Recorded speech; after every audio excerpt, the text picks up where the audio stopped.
Bismillahirrahmanirrahim. Sabbaha lillahi ma fis samawati wal ardi wa huwal azizul hakim. Lahu mulkus samawati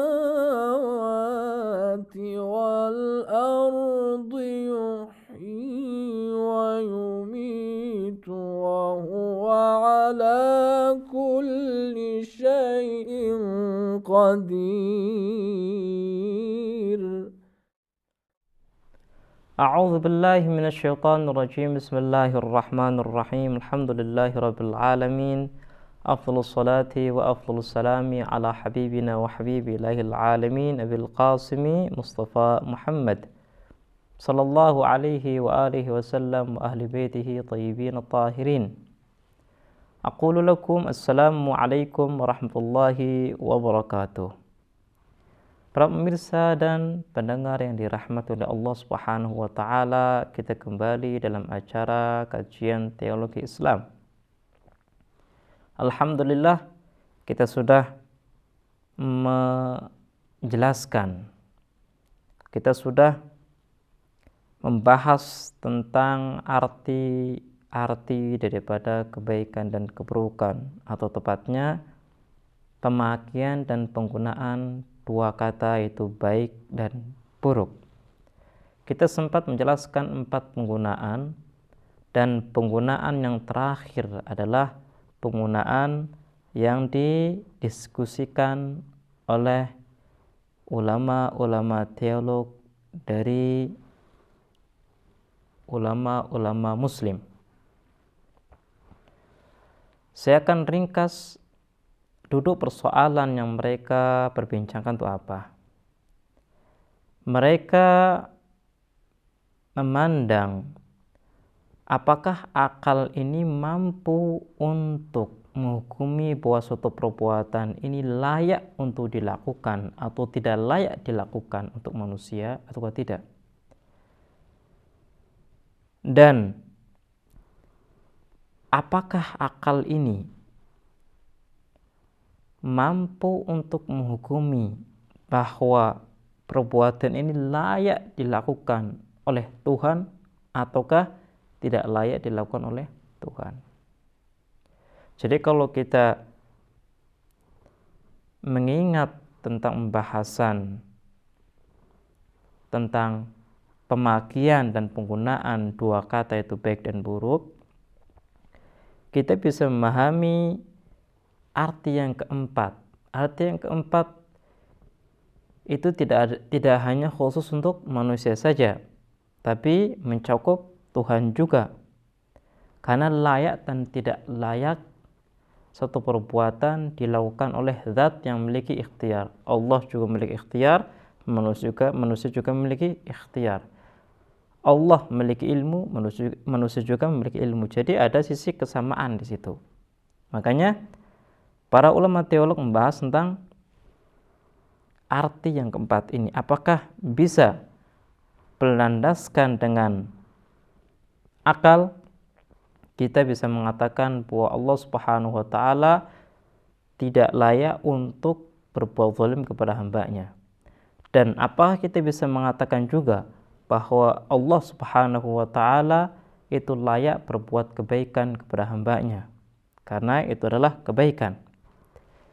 Mari kita bersama-sama membahas tentang argumentasi dari setiap kubu.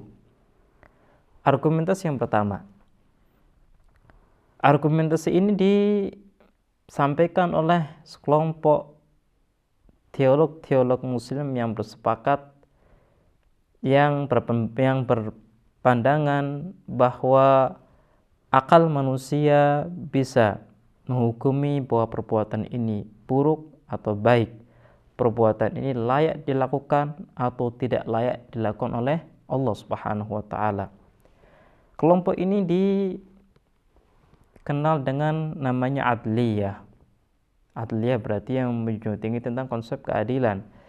Kelompok ini adalah mazhab Imamiyah dan mazhab Mu'tazilah. Jadi dua mazhab besar Islam ini bersepakat dan memahami bahwa akal ini bisa menghukumi kebaikan dan keburukan dari sebuah perbuatan dan layak dan tidak layaknya dari sebuah perbuatan untuk Allah Subhanahu wa taala.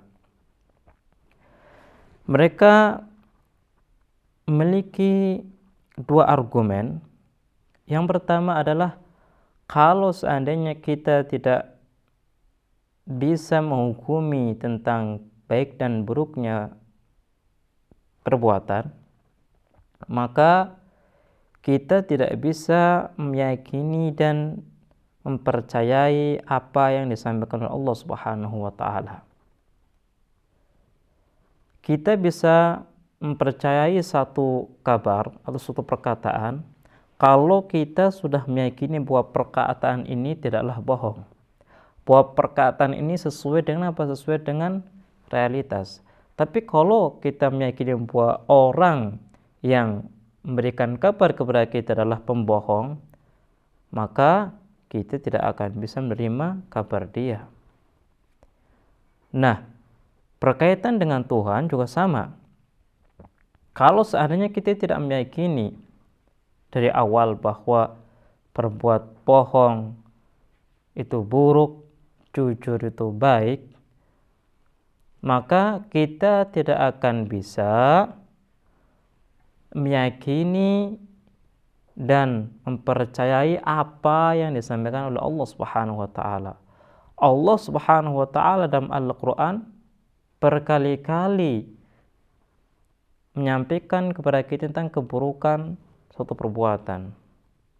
Allah mengatakan bahwa riba itu buruk, berbuat zalim itu buruk, dan sebagainya.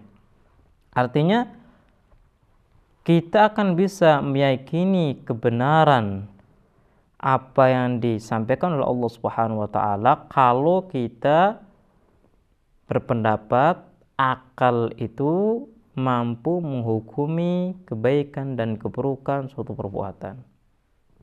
Kenapa? Karena nanti kita akan katakan Allah Subhanahu wa taala mustahil akan berbohong kepada kita. Kenapa? Karena berbuat bohong itu buruk dan Allah Subhanahu wa taala pasti akan melakukan perbuatan yang sempurna, perbuatan baik. Makanya kita meyakini bahwa Allah Subhanahu wa taala akan selalu jujur.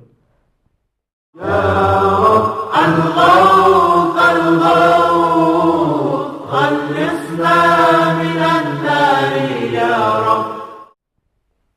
Ini adalah argumen yang pertama. Argumen yang kedua terkait dengan pembuktian tentang seorang nabi. Mungkin ini akan dibahas dalam pembahasan kenabian.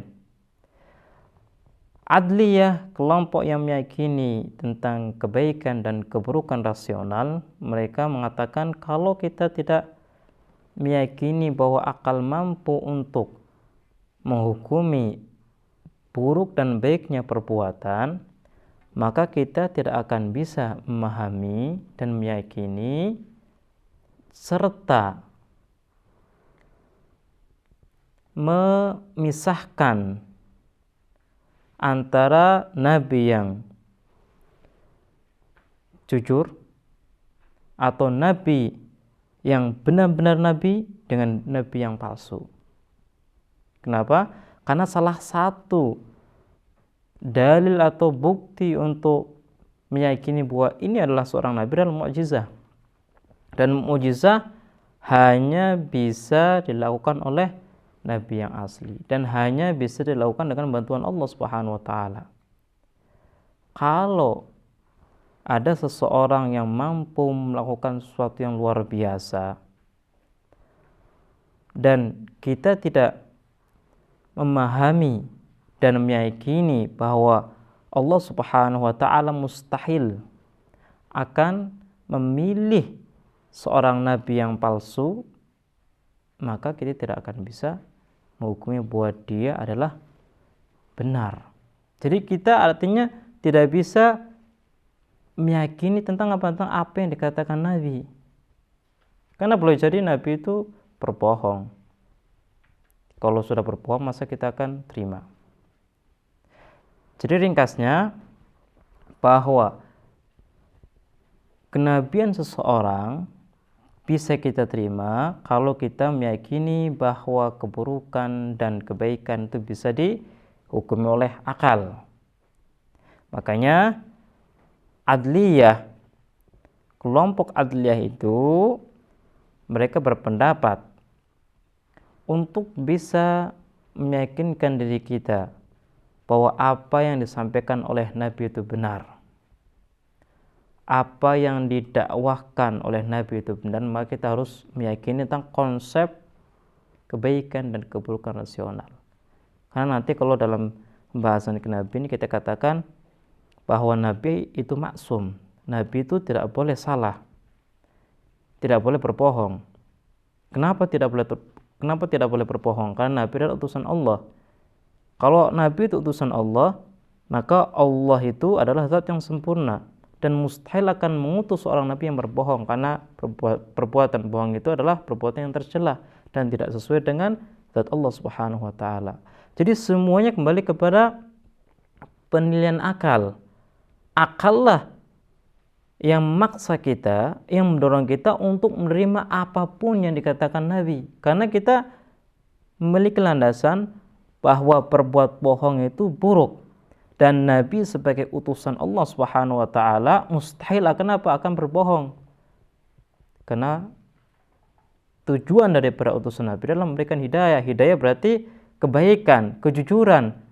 Berbohong itu jauh daripada hidayah. Ini adalah dua argumen yang dipaparkan oleh kelompok adliyah dari madhab Mu'tazilah maupun madhab Imamiyah.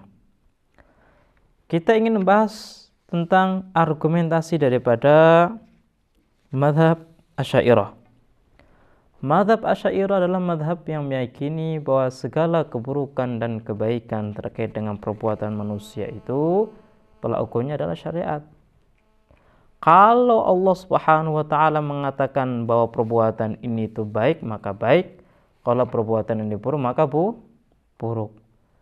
Jadi akal itu tidak mampu untuk menghukumi. Akal itu tidak memiliki andil dalam memberikan hukum, memberikan penilaian bahwa perbuatan ini adalah buruk atau baik. Mereka menyebutkan beberapa argumen, dan pada kali ini kita akan menyebutkan satu argumen saja, dan insyaallah pada kesempatan yang lain kita akan membahas lebih detail tentang argumen-argumen mazhab Asy'ariyah terkait pembahasan kita. Mereka mengatakan begini, kalau seandainya akal mampu untuk menghukumi kebaikan dan keburukan dalam perbuatan, maka kenapa ada perbedaan dalam penghukuman perbuatan? Contoh, berbohong itu bisa kita katakan baik, bisa kita katakan buruk. Kita katakan baik kalau berbohong itu untuk menyelamatkan kehidupan para nabi, kehidupan orang-orang soleh. Tapi kalau keburukan atau berbohong ini tidak untuk tujuan yang baik, maka kita katakan buruk. Artinya tidak ada hukum yang pasti. Kalau tidak ada hukum yang pasti, maka sudah keluar dari hukum rasional. Hukum rasional itu pasti. Hukum rasional itu kita mengatakan A berarti A. Kita ketika mengatakan B berarti B. Tapi kalau kita melihat kepada realitas, kenyataan, maka kita mendapatkan akal itu mencela-mencela. Terkadang mengatakan berbohong itu baik, terkadang mengatakan berbohong itu buruk. Lah kalau sudah mencela-mencela, kalau sudah tidak konsisten, maka apakah mungkin kita jadikan sebagai tolak ukur untuk menentukan bahwa ini perbuatan baik ataupun buruk? Tidak bisa. Kalau kita ingin menentukan bahwa ini perbuatan layak dilakukan oleh Tuhan atau tidak layak untuk dilakukan oleh Tuhan, maka kita harus memiliki satu milak atau barometer yang pasti, dan akal tidak memiliki barometer yang pasti. Hanya Allah yang memiliki barometer yang pasti, karena Allah adalah zat yang sempurna. Ini adalah argumen pertama daripada mazhab Asy'ariyah. Kita akan lanjutkan pembahasan kita di pertemuan selanjutnya. Kita akhiri. Wassalamualaikum warahmatullahi wabarakatuh. اللهم املأ قلوبنا بالعلم والمعرفة وطهر بطوننا من الحرام والشبهة واكفف أيدينا عن الظلم والسرقة واغضض أبصارنا عن الفجور والخيانة واسدد أسماعنا عن اللغو والغيبة برحمتك يا أرحم الراحمين.